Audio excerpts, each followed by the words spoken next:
प्रिय विद्यार्थियों, आज मैं लेकर आई हूँ कक्षा 5 के लिए बाबा आमटे पाठ की एनिमेटेड वीडियो। आप जो सामने पिक्चर देख रहे हैं वो है बाबा आमटे की, जिन्होंने कुष्ठ रोगियों के लिए आनंदवन का सपना देखा।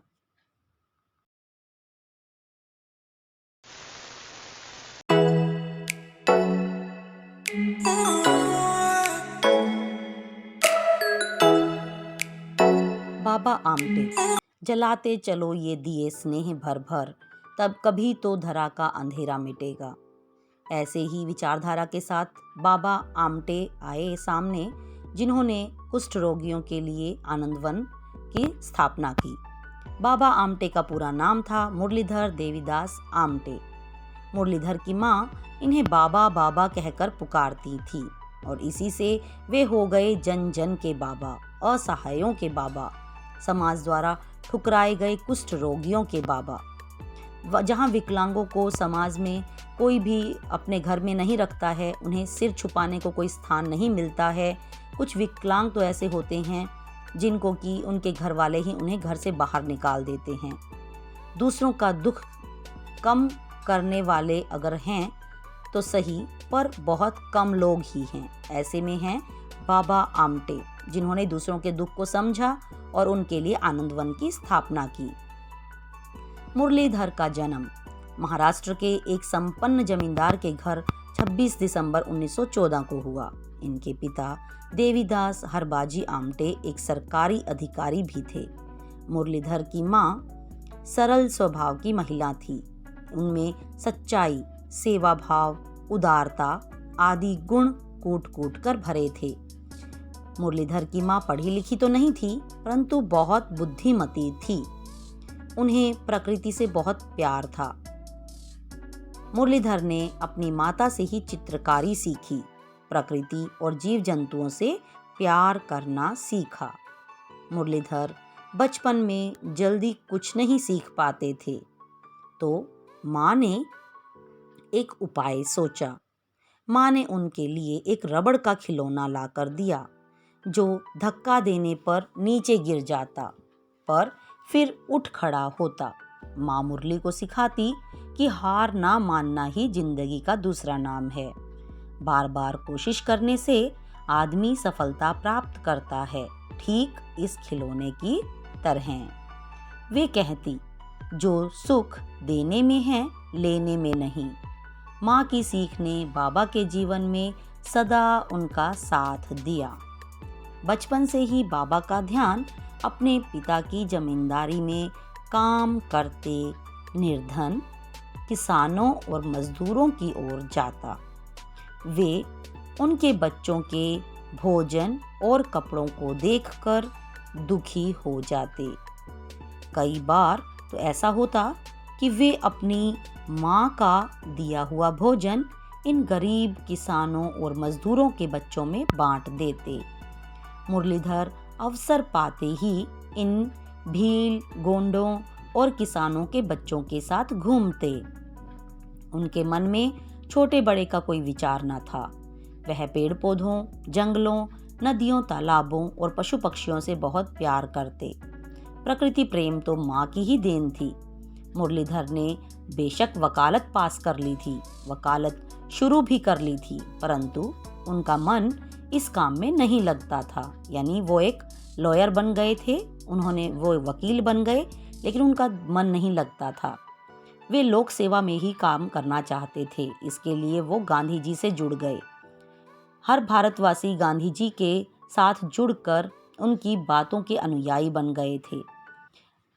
बाबा आमटे 2 बार जेल भी गए और उन्होंने बापू की तरह अभय साधक बनकर, बापू उन्हें अभय साधक कहकर पुकारते थे।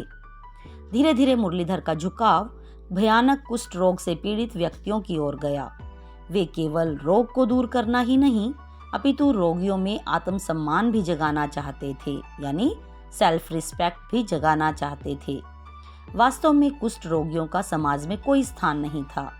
रोग होते ही परिवार वाले उन्हें छूत का रोगी समझकर घर से बाहर कर देते थे। मुरलीधर ने उन्हें आश्रय ही नहीं दिया, उन्हें कमाकर खाने का सम्मान भी दिया। यहीं से प्रारंभ हुआ आनंदवन का सपना। सैकड़ों रोगी मुरलीधर के पास आने लगे। रोगियों के रहने के लिए बांस की झोपड़ियां बनने लगी। साथ ही बनी मुरलीधर और उनकी पत्नी साधना ताई की झोपड़ी, यानी मुरलीधर की पत्नी का नाम साधना था। कुष्ठ रोग को छूत का रोग माना जाता था। छूत का रोग यानी छूने से जो रोग फैलता है। मुरलीधर सोचने लगे कि इन रोगियों की सेवा तब तक सही ढंग से नहीं हो सकती जब तक मैं अपने मन का भय न जीत लूं। जहां मन भयभीत रहेगा वहां प्यार कैसा, और जहां प्यार नहीं वहां ईश्वर नहीं। महात्मा गांधी ने भी अपने हाथों से कुष्ठ रोगियों की सेवा की थी, फिर मैं अपने कर्तव्य से कैसे पीछे हट सकता हूँ। ये सोचकर साधना ताई और उनके पति बाबा आमटे ने मिलकर रोगियों की सेवा करनी शुरू कर दी। साधना ताई पति के साथ कदमों से कदम मिलाकर आगे की ओर बढ़ने लगी और जहां रोगियों और दुखियों के कष्ट दूर करने जिन्हें कोई अपना भी नहीं पूछता था, ये दोनों उनकी सहायता करने में जुट गए। बाबा ने अपने अथक प्रयास से जमीन जुटाई, उस पर खेती करनी शुरू की और इनके सहायक यानी हेल्पर कौन बने? कुष्ठ रोग से संभले हुए कुछ रोगी, जिनका कुष्ठ रोग थोड़ा ठीक हो गया था।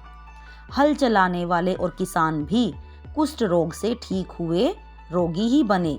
आज आनंदवन में रोगियों के आवास, पशुघर, अस्पताल, विद्यालय, विक्रय केंद्र सब कुछ है। बाबा की लगन और परिश्रम का साकार रूप इन विशाल भवनों में दिखाई देता है और ये बने भी हैं अधिकांशतः वहीं के निवासियों की कमाई से। बाबा दान दक्षिणा में विश्वास नहीं रखते थे, किसी की दया पर निर्भर नहीं रहना चाहते थे। वे तो आत्मसम्मान से कमाए धन से ही आगे बढ़ने में विश्वास रखते थे। स्वावलंबन ही उनका सबसे बड़ा धन था। बाबा आमटे सबसे बहुत प्यार करते थे, विशेषकर बच्चों से। वे उनकी हर इच्छा पूरी करने में हमेशा प्रयत्नशील रहते। एक बार एक दृष्टिहीन बच्चा, दृष्टिहीन यानी ब्लाइंड बच्चा, ने गुलाब को छूने का प्रयास किया तो उसकी उंगली में कांटा चुभ गया। क्योंकि गुलाब के साथ में उसके कांटे होते ही हैं। वो दर्द से चीख कर बोला, क्या गुलाब बिना कांटों के नहीं हो सकते?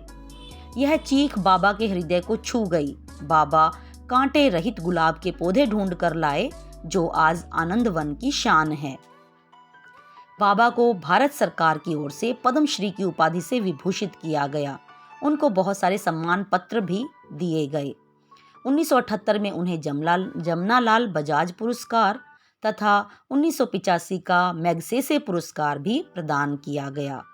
इन पुरस्कारों से प्राप्त धनराशि आश्रमों के ही काम आती है।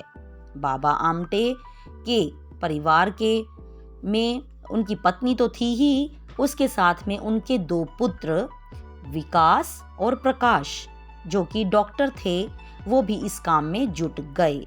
उनकी पत्नियां भी डॉक्टर हैं।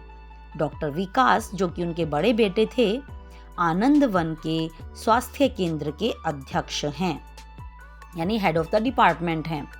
डॉक्टर प्रकाश, उनके छोटे बेटे, नागपुर में जनजातियों के उत्थान में लगे हुए हैं। उत्थान यानी विकास में। पूरा परिवार सेवा कार्य में लगा हुआ है। डॉक्टर प्रकाश को जन सेवा के कार्य के लिए 2008 में मैग्सेसे पुरस्कार मिला। पिता और पुत्र दोनों को एक ही पुरस्कार, कितनी खुशी की बात है यह। आज यही बात संपन्न हुई कि आज बाबा हमारे बीच में नहीं हैं, परंतु वे हमें अपने जीवन में सिखा गए हैं कि हमें अपने लिए नहीं औरों के लिए जीना चाहिए। यही उन्होंने हमेशा शिक्षा दी कि हमें अपने लिए नहीं औरों के लिए जीना चाहिए। तो अच्छा बच्चों, इसके प्रश्नोत्तरों को लेकर मैं फिर प्रस्तुत होंगी। तब तक के लिए नमस्कार।